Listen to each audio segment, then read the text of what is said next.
เจ้าลูกหนังวิเคราะห์บานเตที่เด็ด3คู่ประจำวันจันทร์ที่4เดือน5ปี2026เรามาเริ่มกันที่คู่นึงในศึกพรีเมียร์ลีกอังกฤษเตะในเวลา 11:00 ของคืนนี้การพบกันระหว่างเชลซีอันดับ9ที่ปัจจุบันกำลังลุ้นพื้นที่ยุโรปมี48คะแนนจะเปิดบ้านต้อนรับการมาเยือนของนอตติงแฮมฟอเรสต์อันดับ16มี39คะแนนเชลซีจะบ้านพวกเขามีฟอร์มการเล่น2หลังที่ถือว่ายังคงแกร่งด้วยการชนะ2แพ้3จาก5เกมหลังสุดแต่หลังจากที่มีการปรับเปลี่ยนโค้ชใหม่ฟอร์มการเล่นของพวกเขาก็เริ่มดีขึ้นโดยเฉพาะการเล่นในบ้านที่ยังคงพอไว้ใจได้ส่วนนอตติงแฮมฟอเรสต์ทีมเยือนพวกเขามีฟอร์มการเล่นโดยรวมที่ดูดีกว่ายังชัดเจน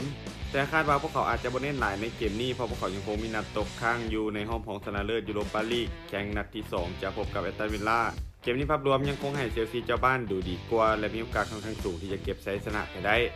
การคาดการณ์สกอร์ที่น่าจะเกิดขึ้นเชลซีจะเปิดบ้านเสือเอาชนะนอตติงแฮมฟอเรสต์ไปด้วยสกอร์2-1หลังตอนคู่ที่2ยังอยู่ที่ศึกพรีเมียร์ลีกอังกฤษในเวลา 20:00 ของคืนนี้การพบกันระหว่างเอเวอร์ตันอันดับ11มี47คะแนนจะเปิดบ้านต้อนรับการมาเยือนของห้องจากฝูงแมนเชสเตอร์ซิตี้มี70คะแนนเอเวอร์ตันเจ้าบ้านพวกเขามีฟอร์มการเล่นช่วงหลังที่ถือว่าบ่ค่อยดีโดยแพ้3เสมอ1ชนะ1จาก5เกมหลังสุดเกมบุกของทีมค่อนข้างฟืดยิงประตูยากทีมมักจะเน้นทับเป็นหลักแล้วเราจะว่าการเล่นเกมสวนกลับส่วนซิตี้ทีมเยือนมีฟอร์มโดยรวมที่ถือว่ากำลังฮ้อนแรงด้วยการเก็บชัยชนะมาแล้ว5นัดติดต่อกันในทุกรายการเกมบุกของทีมยิงประตูได้ค่อนข้างต่อเนื่องจากคาซาเดียในการยิงประตูอยู่ที่2ประตูต่อเกมนี้คาดว่าซิตี้พวกเขาจะเป็นฝ่ายที่ครองบาลและบุกเข้าใส่ตลอดทั้งเกมเพราะต้องการคะแนนเพื่อจี้อาร์เซนอลในการลุ้นแชมป์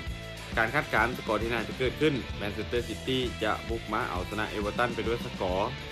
2-0มาตอนคู่ที่3ในศึกลาลิก้าสเปนในเวลา 20:00 ของคืนนี้การพบกันระหว่างเซบีย่าอันดับ18มี34คะแนนจะเปิดบ้านต้อนรับการมาเยือนของเรอัลโซเซดัดอันดับ9มี43คะแนนเซบีย่าเจ้าบ้านประกอบฟอร์มการเล่นช่วงหลังที่ถือว่าบ่ค่อยดีโดยแพ้4จาก5เกมหลังสุดเกมรับของพวกเขาในช่วงหลังถือว่าค่อนข้างมีปัญหาแต่การเล่นในบ้านของพวกเขายังถือว่ามีแรงฮึดด้วยเสียงเสียจากแฟนบาส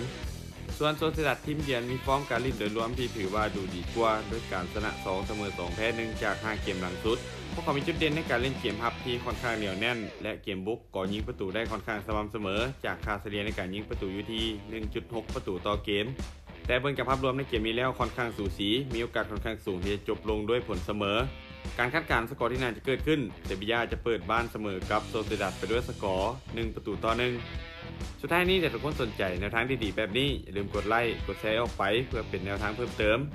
และไปสนใจอยากลงทุนสามารถกดลิงก์ผ่านหน้าช่องได้เลยเด้อ